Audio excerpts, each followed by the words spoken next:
Can PSG keep two of their biggest stars? How will Ronaldo get on in Saudi? Who will win the Women's World Cup? And will Man United and Liverpool have new owners? 2023 poses plenty of interesting questions.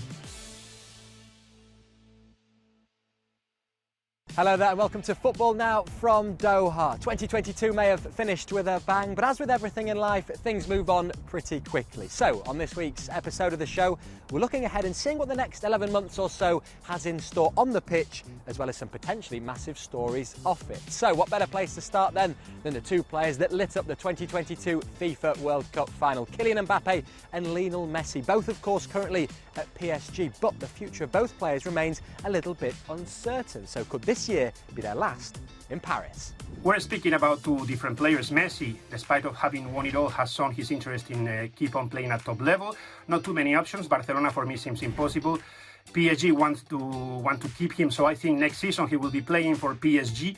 Mbappe, it's more difficult because he has shown sometimes that he wants to leave, that he was not very happy with some decisions taken by the executive board of the team. So we will see. Maybe he will stay, but what I'm not sure is that if he will finish his career at PSG, because he has shown interest playing for other clubs. The problem also is the price.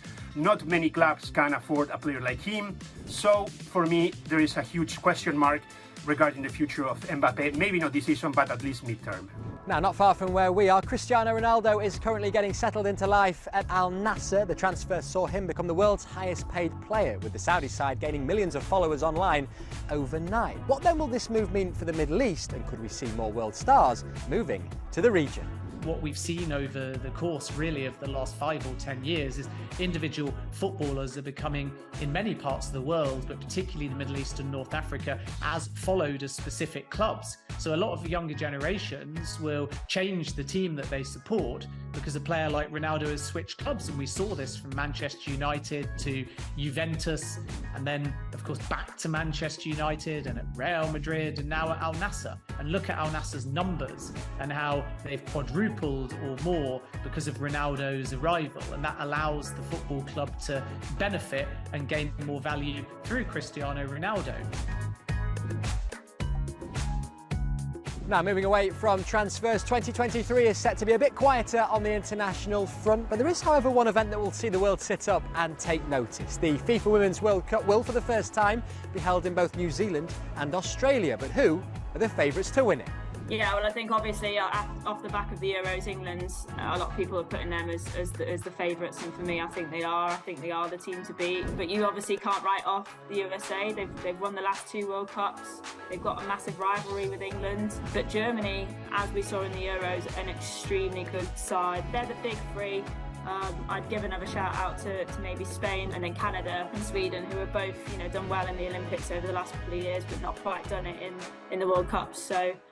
Yeah, they're probably ones to keep an eye on as well. Off the pitch, the biggest piece of business news is likely to come in the Premier League. The owners of both Liverpool and Manchester United have said that they're willing to sell their respective clubs. Never before has one division seen two sides of such magnitude looking for new ownership. So what could this mean for English football?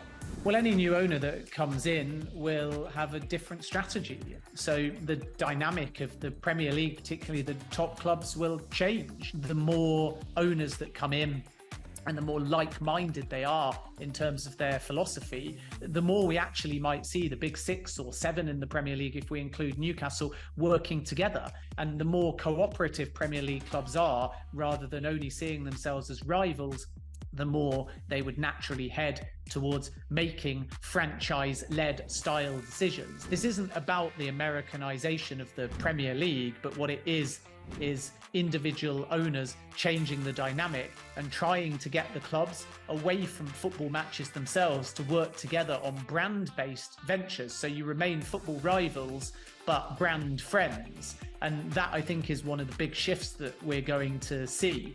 Yeah, if you're a Liverpool or Man United fan, 2023 could be a roller coaster year. Now, here are some of the other stories to look out for across the globe. In February, the Club World Cup will be hosted in Africa for the first time since 2014, with Morocco's brilliant performance in Qatar being rewarded by giving them a tournament of their own.